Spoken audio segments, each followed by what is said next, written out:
Hello, beautiful people of YouTube. Today we are going to do something floral and something crochet.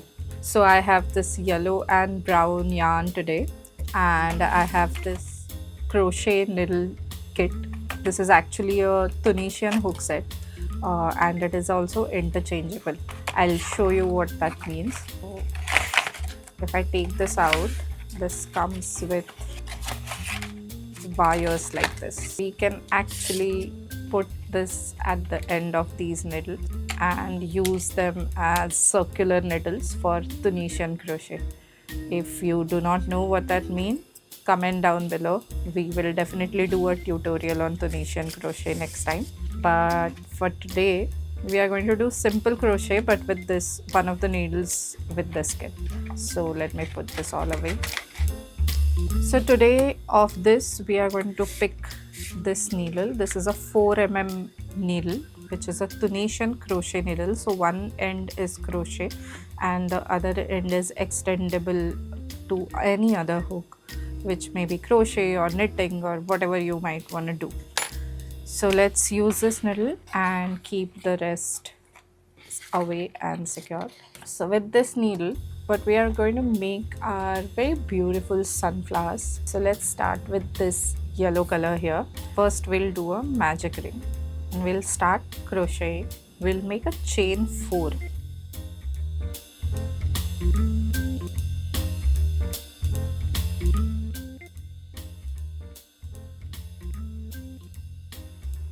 This is a chain 4. Then we'll go back and do a double crochet in the ring and do chain 2. Now we are going to repeat this double crochet and chain 2 3 more times. That's it. This is the third time. Now what I'm going to do is, there are these 1 2 3 4 double crochets, each joined with chain 2, and initially we did a chain 4. So this chain 4 will be considered as a double crochet and chain 2. So the first 2 stitches or first 2 chains of the chain 2 are a double crochet and next 2 are the chain 2. So what I'm going to do is tighten this ring by pulling this end thread, and then I'm going to do a slip stitch at the second chain of our first chain 4. So therefore now what we have here is 5 double crochets, 1 2 3 4 5, into a ring format. Each is joined by a chain 2 structure. Now in the next round we are going to work in this chain 2 space. So what we are going to do is, let's make a chain 4 once again. Then what I'm doing here is, I am winding it once, then going into this chain 2 space, pulling out and pulling out huge, so that I create a loop of equivalent length of this chain 4. This is my first loop. I'm going to create 12 such loops. So this is the first.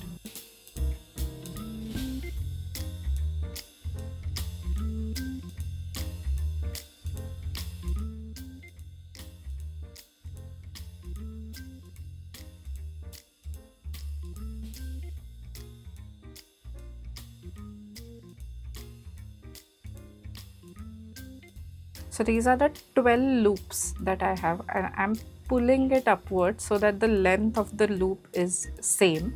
And then what I'm going to do is wind it across and draw through all the 12 loops and the first chain 4, and then we'll do a chain 1 here. This is a puffy stitch, and we'll do chain 4. In the same chain 2 space, we'll do a slip stitch. That's it.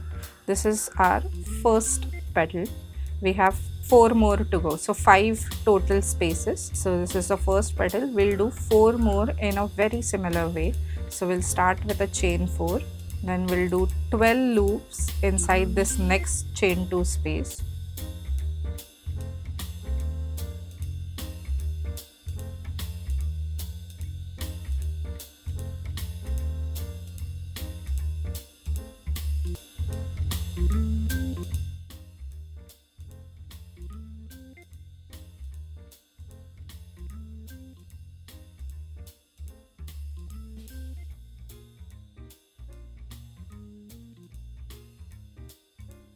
These are the 12 loops. Then I'm going to pull the yarn through all the loops and through the first chain 2 as well.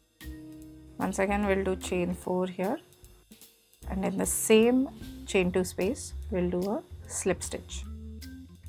This is the second petal. I'll do the rest of the 3 and come back and show you the flower. So here I have done all the 5 petals. Now what I'm going to do is pull this a little bit and snip it off.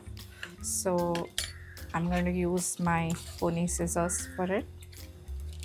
I'm going to pass this thread through the loop and tighten it, and then I'm going to tighten this as well because it must have been loose when we were doing everything, and just tie a knot of these 2 threads at the back so that they don't move anymore.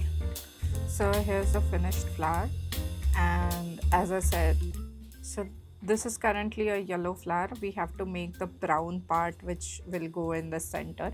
So to make this, we'll use this brown yarn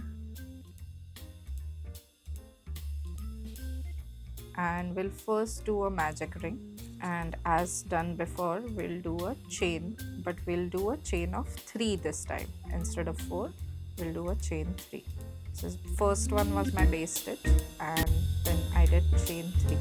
Now in the magic ring space we are going to do the loops as we did for the flower, and we are going to do similar 12 loops. So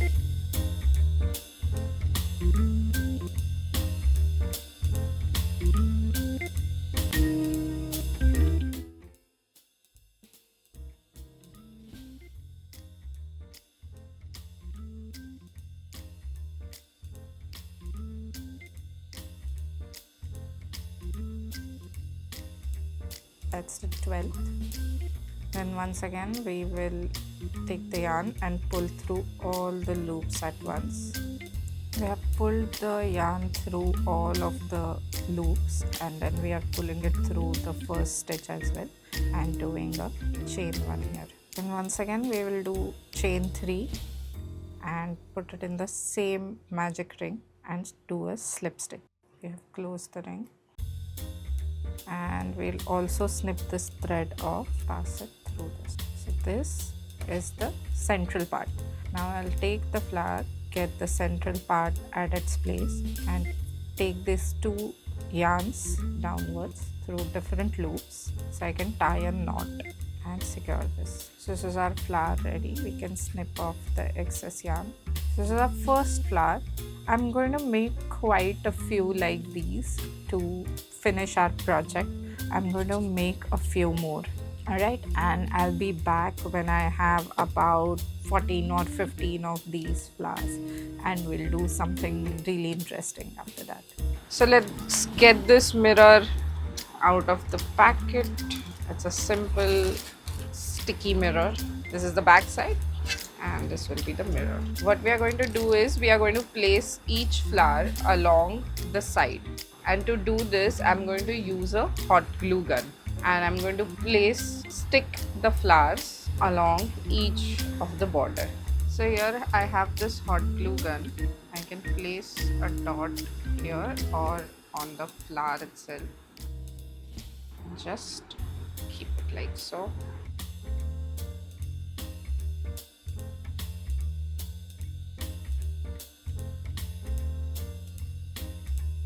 So here is the finished product. I have pasted all these flowers with super glue, and you can use any medium you want, and you can create any creations you like. It's not necessary that you stick it with the mirror only. I am waiting to see what you can create on your own, so please do not forget to share your creations with us, and like, share, subscribe to our channel. Don't forget to press the bell icon to get notifications whenever we post a new video. Okay, bye bye. See you in the next video.